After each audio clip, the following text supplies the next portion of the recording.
Assalamualaikum warahmatullahi wabarakatuh.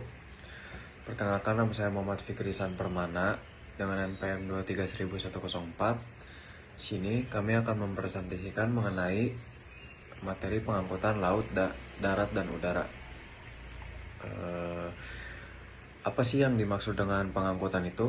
Kata pengangkutan berasal dari kata dasar angkut yang berarti mengangkat dan membawa. Dalam kamus hukum tercantum bahwa pengangkutan adalah perjanjian timah balik antara pengangkut dengan pengirim, di mana pengangkut mengikatkan diri untuk menyelenggarakan pengangkutan barang dan atau orang dari suatu tempat ke tempat tujuan tertentu dengan selamat, sedangkan pengirim mengikatkan diri untuk membayar uang angkutan.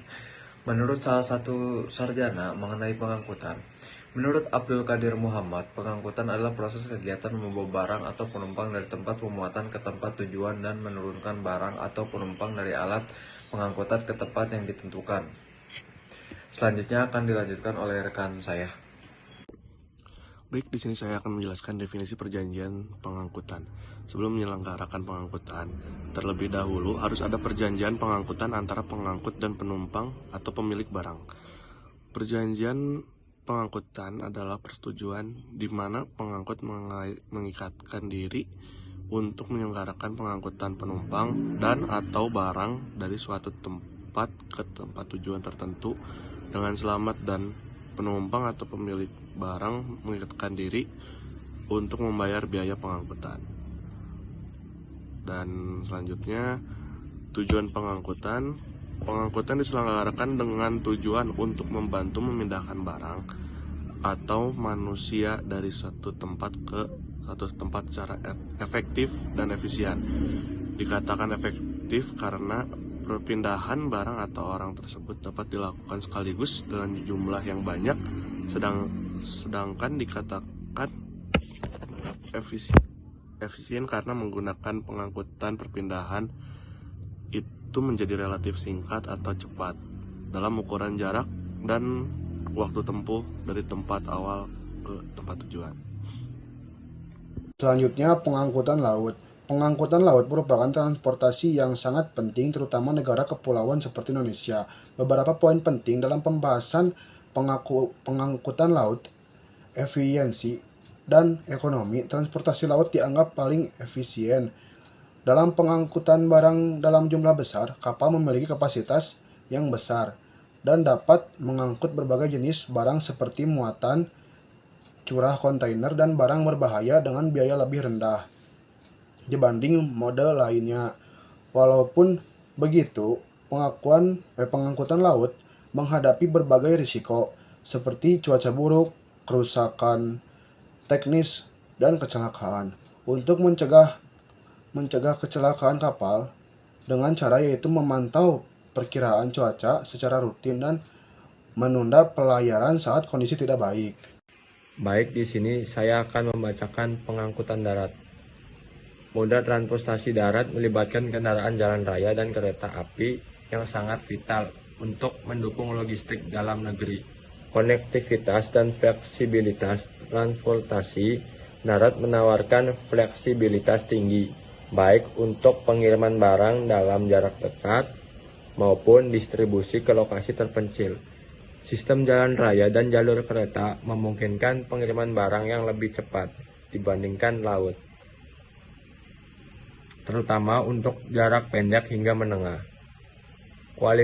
Kualitas infrastruktur, kualitas jalan sangat mempengaruhi efektivitas moda ini. Jalan yang rusak atau tidak memadai dapat menyebabkan peningkatan biaya transportasi, waktu pengiriman yang lebih lama, dan risiko kecelakaan. Di sisi lain, jalur kereta api memberikan solusi transportasi massal dengan kapasitas yang besar, namun membutuhkan perawatan dan pengembangan rel yang intensif.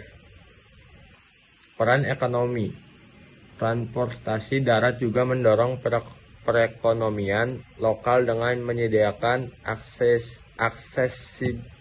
aksesibilitas bagi produsen kecil untuk mendistribusikan barang ke pasar. Selanjutnya, pengangkutan udara. Pengangkutan udara dikenal sebagai moda transportasi tercepat dan paling efisien untuk barang-barang sensitif dan bernilai tinggi. Kecepatan dan efisiensi waktu. Pesawat dapat mengantarkan barang dengan cepat sehingga sangat ideal untuk dokumen penting, produk dengan cepat. Sehingga sangat ideal untuk dokumen penting, produk farmasi atau barang yang mudah rusak, seperti makanan segar, tapi biaya pengiriman yang tinggi menjadi pertimbangan utama. Keterbatasan kapasitas. Dibandingkan transportasi laut, pesawat memiliki kapasitas muat yang jauh lebih kecil. Pengangkutan udara kurang cocok untuk pengiriman barang dalam jumlah besar seperti material industri atau alat berat. Penanganan barang sensitif. Penanganan kargo udara memerlukan standar tinggi, terutama untuk barang-barang seperti bahan kimia, organ tubuh, untuk transplantasi atau obat-obatan.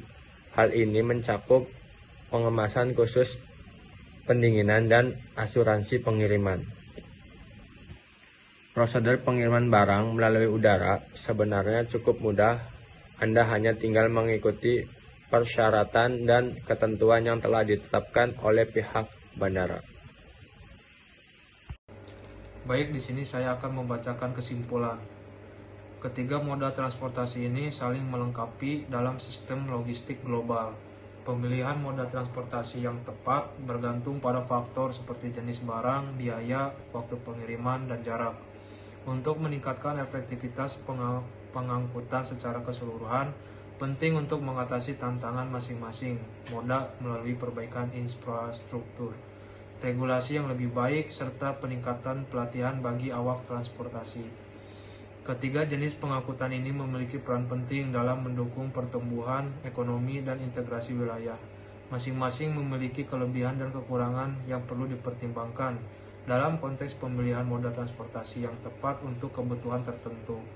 Pengembangan infrastruktur dan regulasi yang mendukung sangat diperlukan untuk meningkatkan efisiensi dan keamanan dalam semua jenis pengangkutan tersebut.